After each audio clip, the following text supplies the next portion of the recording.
Hello, hello, hello, everyone. Good morning, good afternoon, good evening. Welcome back. We're going to be reading part 6 in Living Untethered, and part 6 is titled after the book. So let me double check the title here. I have it written down.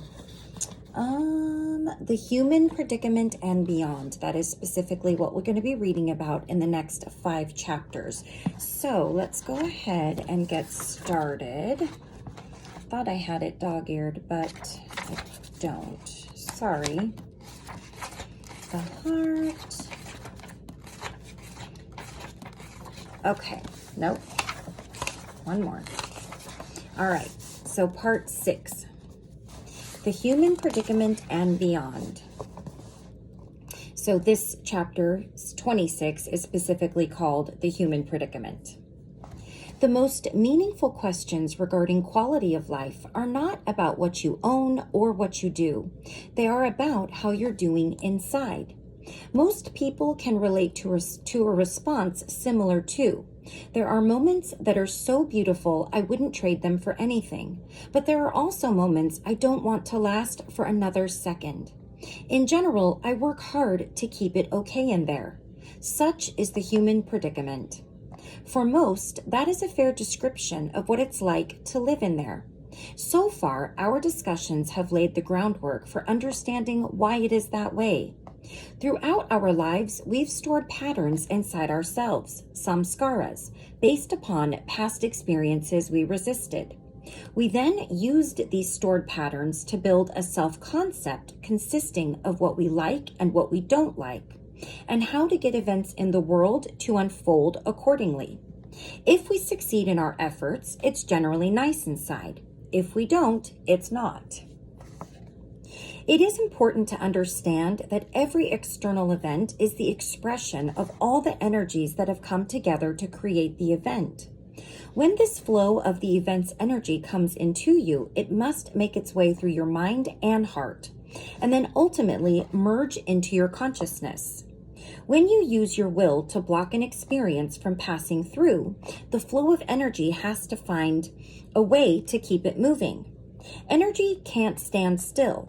Energy is power, and when it hits the resistance of your will, it is forced to circle around itself. So remember in the previous video, we talked about a river, and if it's blocked, the water finds a way around that blockage, right? Same idea. That's the only way energy can stay in one place. The circle is such a powerful form in creation. It allows something to keep moving, yet stay stationary. This is how samskaras are formed.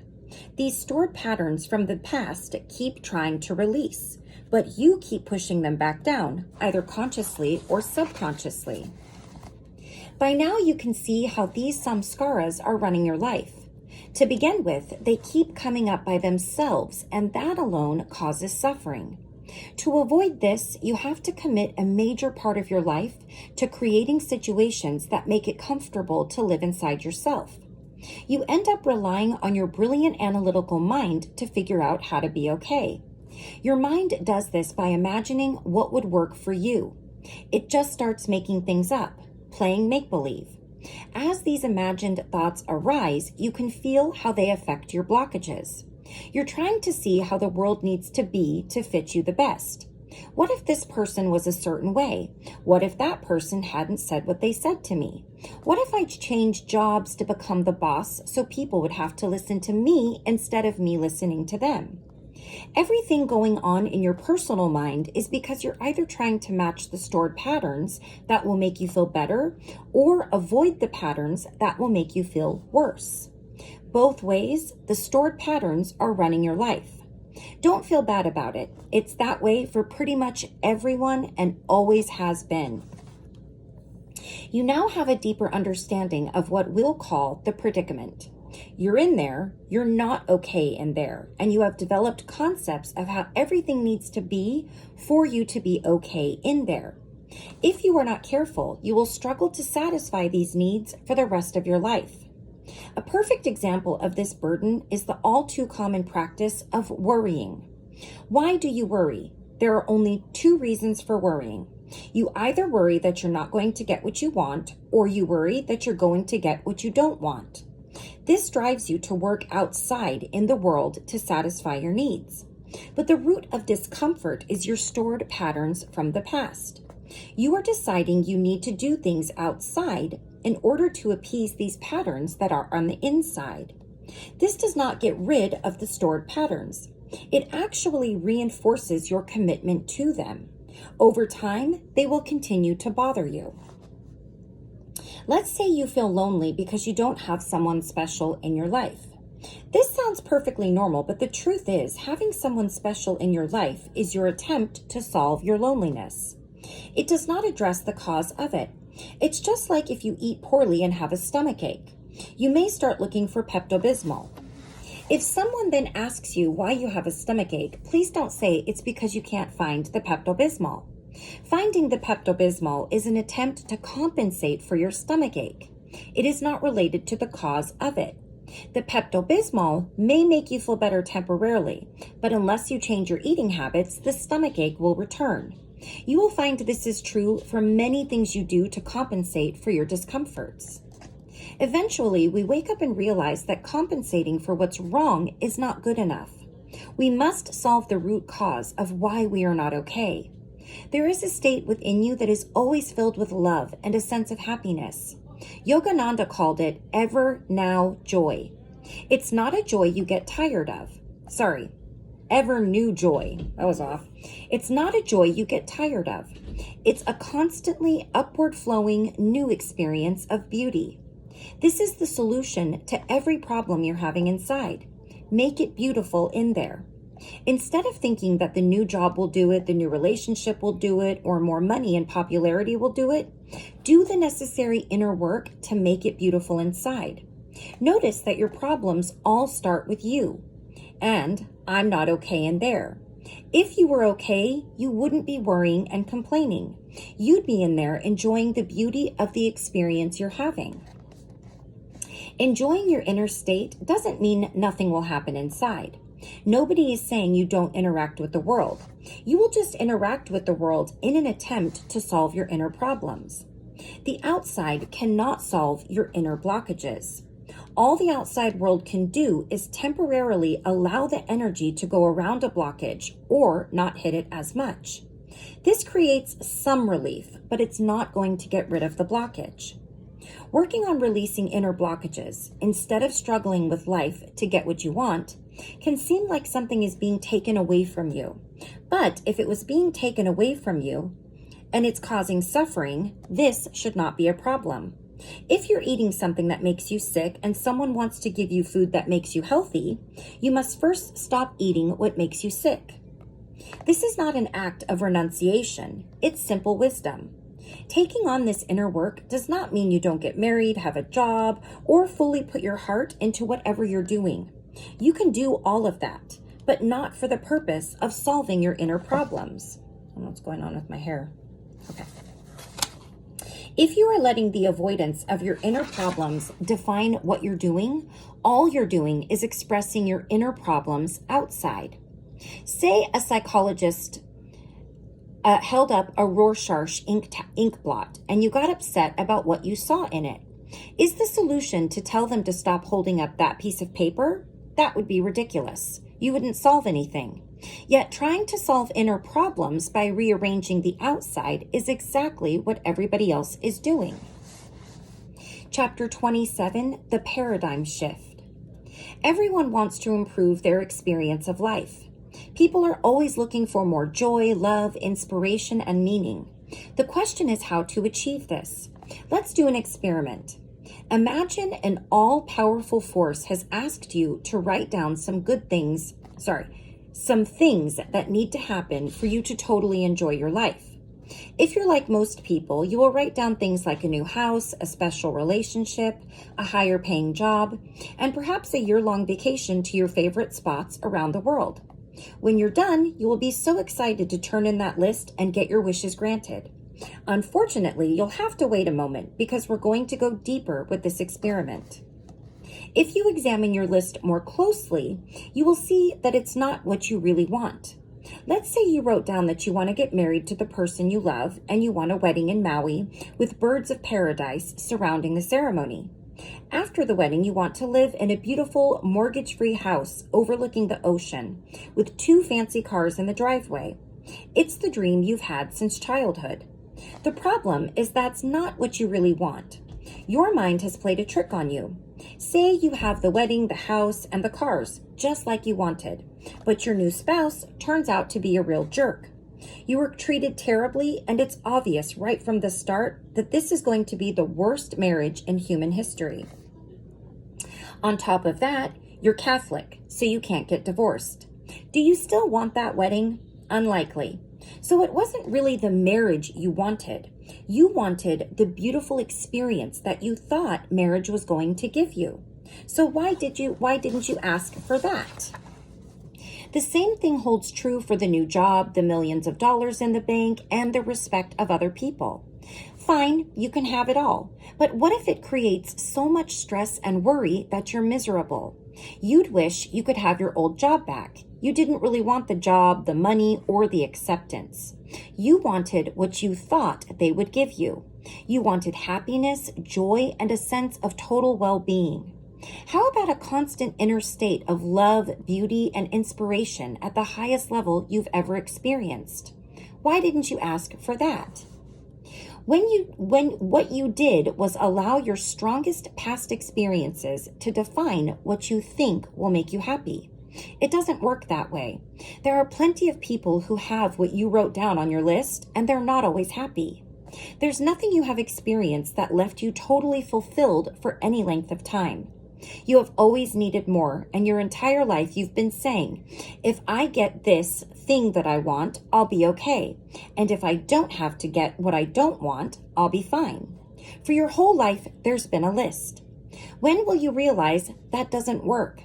If you've been doing something every minute of your entire life and you're still doing it, obviously it doesn't work. Why not go directly to the root and say, what I want is to feel love and joy.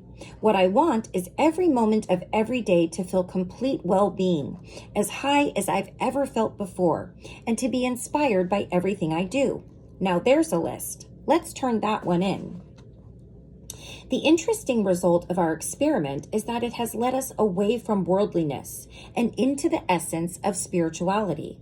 Not that worldliness is a negative term. It just means you think the answer is in the world. You think the answer lies in what's unfolding in front of you. It isn't wrong to go to the world for what you think you want. It simply doesn't work. You're trying to find something outside that matches your samskara of the day. Once you get what you want or avoid what you don't, that will no longer be your major desire or greatest fear. Once that one's out of the way, there will always be the next issue coming to the surface. Eventually, you wake up. You realize that you want to feel love. Not that you want to love someone or have someone love you. You just want to feel love all the time. If your love is not dependent on anything or anyone, it can last forever. We call that unconditional love.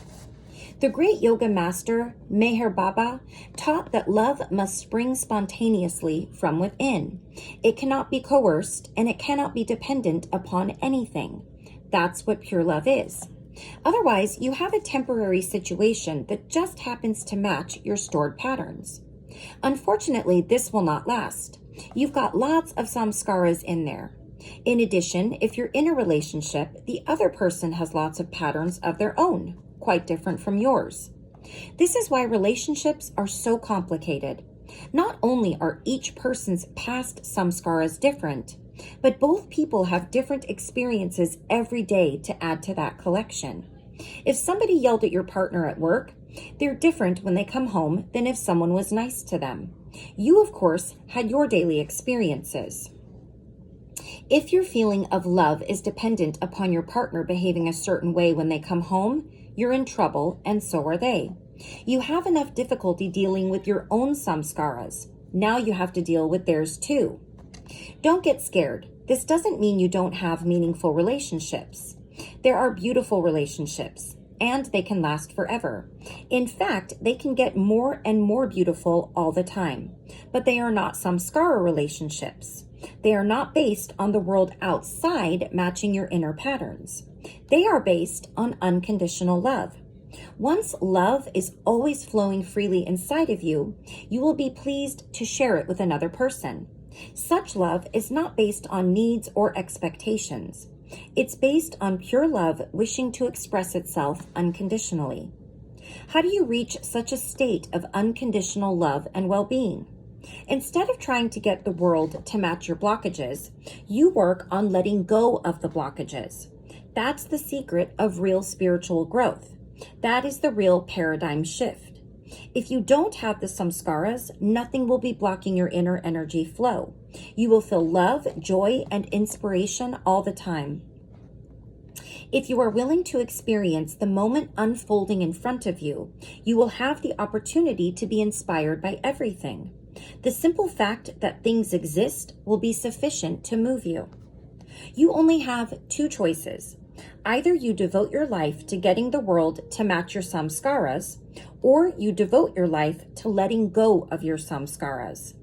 If you choose the latter, you don't end up with both a worldly life and a spiritual life. You end up with one life. Work, meditation, retreats, taking out the garbage, sweeping the floor, driving, showering, they're all the same. The same thing is going on in all your activities. You are letting go of your blockages. It's equally beneficial to be letting go of your blockages at work when you're driving the kids to soccer, picking up the groceries, or doing whatever you're doing. Every single moment of your life, you are either naturally enjoying what is or letting go of what's keeping you from enjoying what is. If you let go of the wants and fears that are limiting you, you'll always be okay. Letting go of yourself instead of serving yourself is the real paradigm shift. Let's take a look at chapter 28. Oh, it's really short. We'll read this one. Chapter 28, Working with the Heart. We interact with life every waking moment of our time on earth. If we are committed to growing spiritually, we must learn to use that interaction to clear out our blockages. This inevitably returns us to the heart since we store blockages there. As we've discussed, your heart experiences myriad different emotions and feelings based on the samskaras you have accumulated. Your inability to handle the breadth of these emotions keeps you locked in the human predicament of controlling life in order to be okay. If you wish to break free and live unconditionally, you must learn to clear out your heart. The purification of your heart begins with being grateful that you have one. Your heart is like an orchestra.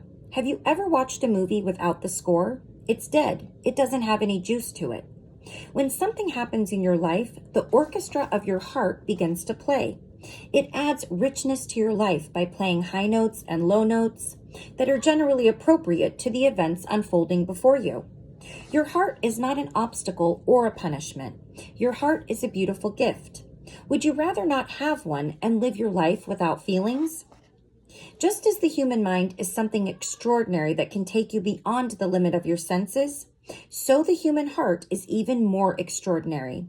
It can play notes from one end of the spectrum to another.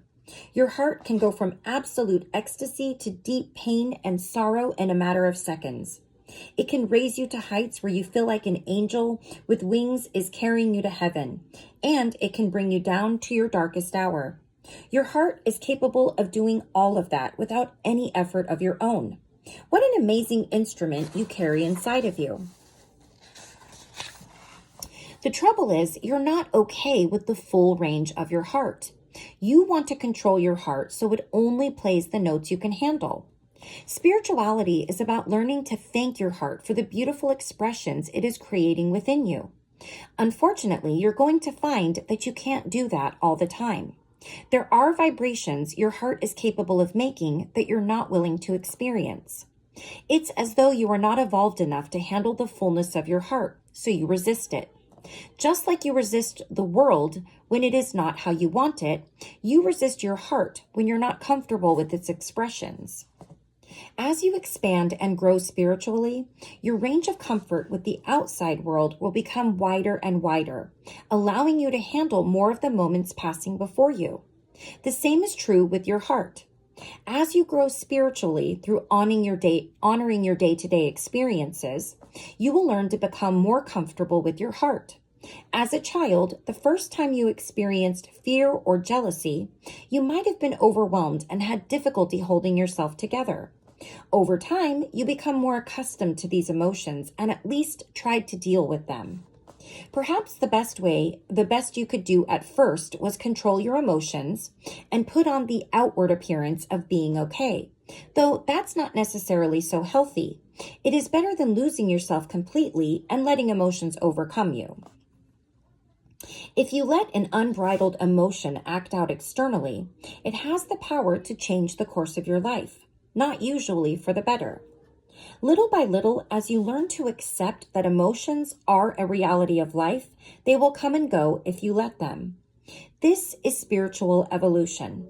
Just as our bodies have evolved through eons of challenging outer experiences, so our souls evolve through the fires of the inner experiences. It is not that a great being does not have emotions, it is that they are at peace with their emotions. They can handle the various changes their heart goes through. If somebody you know dies, it's natural to feel a sense of loss. You're going to feel a certain amount of sadness if you cared about the person. That is your heart expressing itself in harmony with what is happening. Like an instrument playing something beautiful, your heart is composing a song of sadness for you. The trouble is, you're not okay with that. Eventually, you will realize that the emotion itself is not the problem. The problem is you're not able to handle the emotion. We come back to the same place again and again. Do you want to devote your life to controlling the world so your heart never feels emotions you can't handle? Or do you want to devote yourself to the evolutionary work of becoming comfortable with your heart? Just as we found with the mind, if you want to work with your heart, understand why it is the way it is. You may have noticed it can be sensitive, volatile, and difficult to live with. The heart is this way because you didn't handle the natural emotions it created. You resisted them, which stored their energy inside you. Now you're in trouble. It's bad enough that you pushed away thought patterns, but you've also pushed away the vibrations of your heart. These blocked energy patterns are making a complete mess of your heart. The heart has become out of balance and it has stopped opening when it needs to express healthy emotions. Let's say someone does something that makes you feel fear. There are times when fear is a normal, healthy reaction to outer events, but you aren't able to handle the emotion, so you suppress it to get it out of your consciousness. Later, you hear something bad happen to that person. Instead of feeling compassion, you feel relieved. Your emotions are no longer in harmony with outer situations. Instead, they are releasing the blocked energies from your past experiences. Spiritual growth is about fixing the heart and returning it to a state of well-being. It should be clear by now that the problem is not outside in the world. The problem is your inability to handle your heart's full expression of the world. Learning to handle these expressions is the solution, and it is the essence of spiritual growth. Feelings of loss or fear or anger in your heart are just objects of consciousness that self is experiencing. They cannot harm you unless you resist them. They actually make you richer because you experience them. Every experience makes you a greater person if you don't resist it. Come to peace with the expression of your heart. It may seem impossible to be comfortable with emotions that are uncomfortable, but the truth is you already have experience doing that. Take Shakespeare's play Romeo and Juliet. As a tragedy, it certainly is not fun. Let's say a Shakespeare troupe comes through town and performs Romeo and Juliet. They do such a good job that you cry with a level of relief you've hardly ever felt before. Their performance was completely heart-wrenching. What do? You tell all your friends to go see it. You say, I cried for 3 days afterwards. It was unbelievable. It touched my heart so deeply. I've never felt such pure sadness. I want to see it again, and you all should come with me. Well, if a tragedy even close to that happened in real life, you would not be praising the depth of the emotion. You would be scarred for life. That's the difference between accepting the expression of your heart rather than resisting it. That's a great example. Creation has put a full orchestra inside you, free of charge. This makes life so much more interesting and vibrant. Learn to enjoy your heart by ceasing to resist it. It's not about losing yourself in your emotions. It's about being willing to experience them in the way you experience a beautiful sunset. You simply let the sunset come in.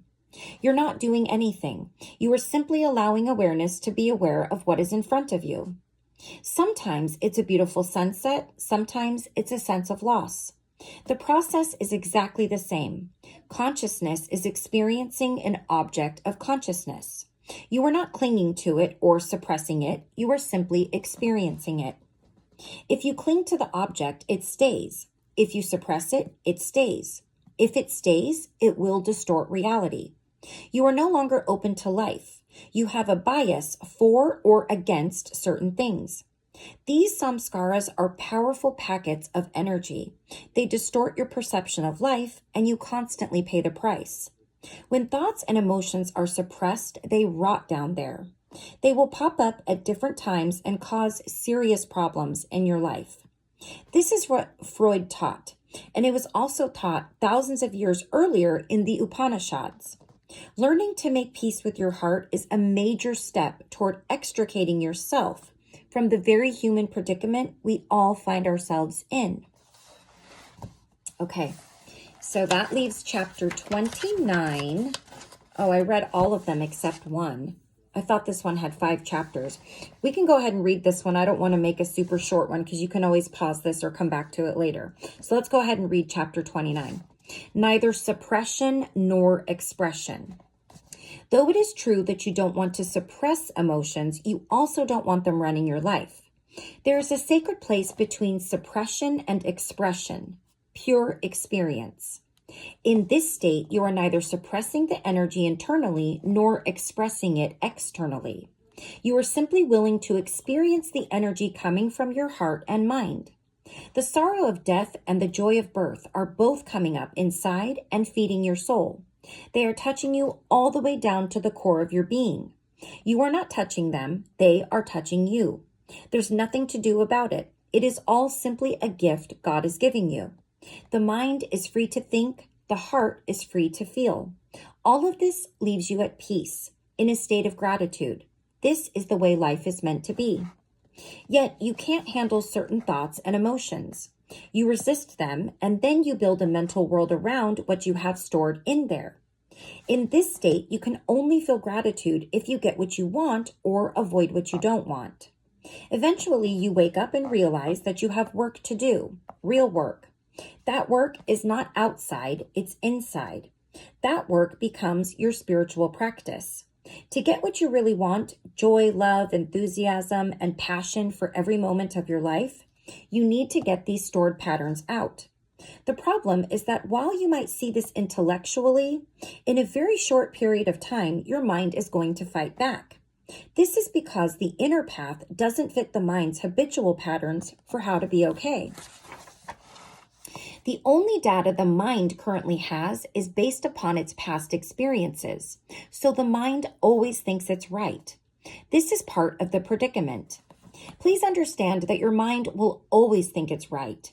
The mind is not dumb. It knows what it experienced, but it doesn't know what it didn't experience, which is an infinitely larger body of knowledge.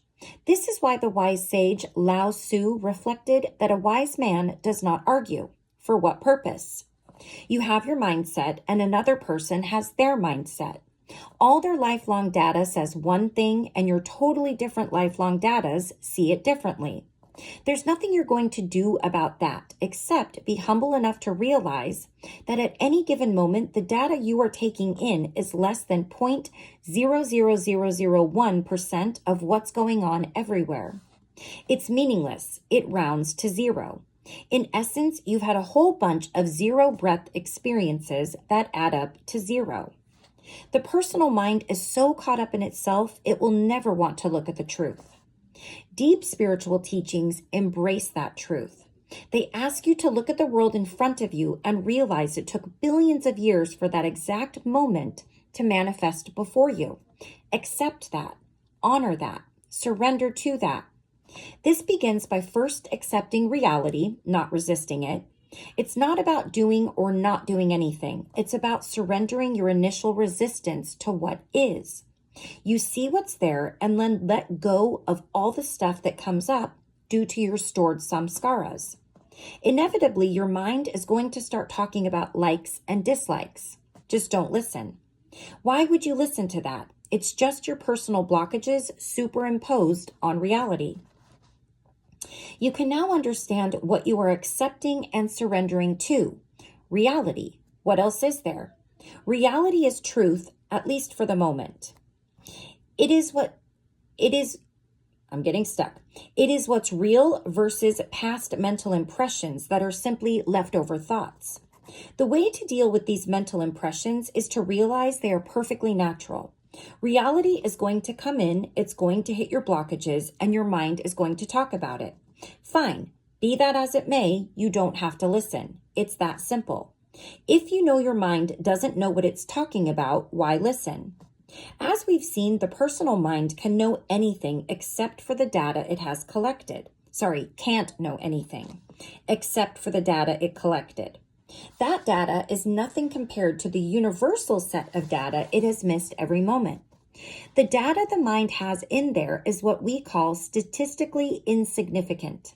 That's why the mind changes its mind so often. Give it one more experience and it will view things differently. Interesting that we keep listening to it anyway. A wise person doesn't renounce the world. They honor the reality that's unfolding in front of them. Likewise, a wise person doesn't renounce the use of their mind. They just don't listen to the personal mind because it's lost in thoughts about itself. The personal mind is not going to solve your problems. It's doing the best it can with the limited data it has, but its efforts don't generally work out so well. Regarding the heart, a wise person allows the heart to freely express itself inwardly, but does not get lost in it. Some people say, follow your heart. They must not be referring to the personal heart because it's all over the place on a day-to-day basis. Fortunately, there is a higher heart to follow. Once energy flows past the middle of the fourth chakra, it enters a deeper heart that doesn't change ever. There's a constant upward flow of beautiful energy. It brings waves of bliss so powerful you can hardly focus outwardly. It wafts over you and you settle back into this beautiful peace that surpasses all understanding. The peace you have because you got what you wanted, that's understandable. This peace comes over you and stays for no reason, completely unconditionally. That's what your higher heart has to offer you. This is the gift of your spiritual heart. To experience your spiritual heart, you must learn to rise above your personal heart. The personal heart is very strong and very emotional. It's not easy to pierce through the personal heart, but it is possible. First, check to see if your heart's expressions are based on current reality or the thoughts in your mind. Thoughts of what went wrong in the past and what might go wrong in the future create emotions that are out of tune with reality. There is no end to the mess this can create in your heart.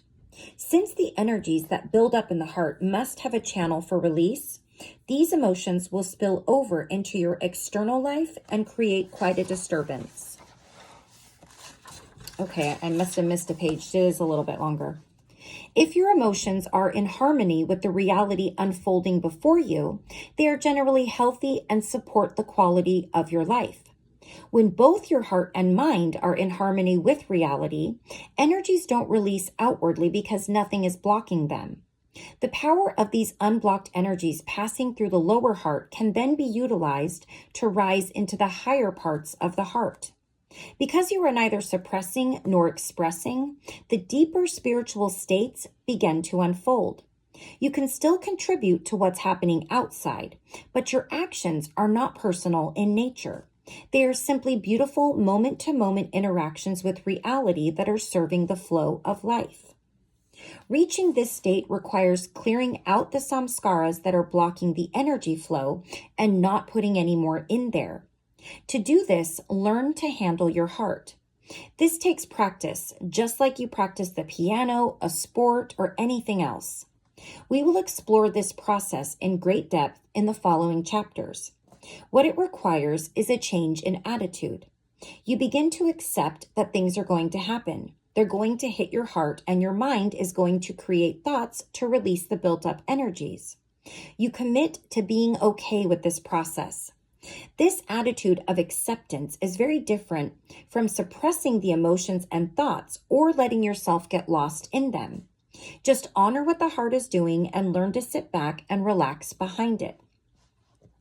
Emotions can become like a breeze blowing across your face. Nothing to do except experience the experience. Appreciate the work your heart is doing to push out the samskaras you have collected over the years. Your heart will do the work. All you need to do is allow the purification to take place. At first, it's not easy to relax in the face of what you've spent your life avoiding. But it is certainly worth it because the reward is love, freedom, and constant inspiration. After all, you've already been through so much pain for such a little gain. The bottom line is that you're a beautiful being. You're a being of great love, light, and inspiration. You are made in the image of God's. It says in the image of God, but oh, okay, I'm just going to leave that alone. The God who created the whole universe exists inside of you, but you don't realize that. You're lost thinking that the world outside has to be a certain way for you to be okay. This is the human predicament, and nothing is going to meaningfully change until you learn to live from a deeper place. To get out of this predicament, you've got some work to do, and the work is on yourself. To quote Rumi, the great 13th century Persian poet, "Yesterday I was clever, so I wanted to change the world. Today I am wise, so I am changing myself." All right.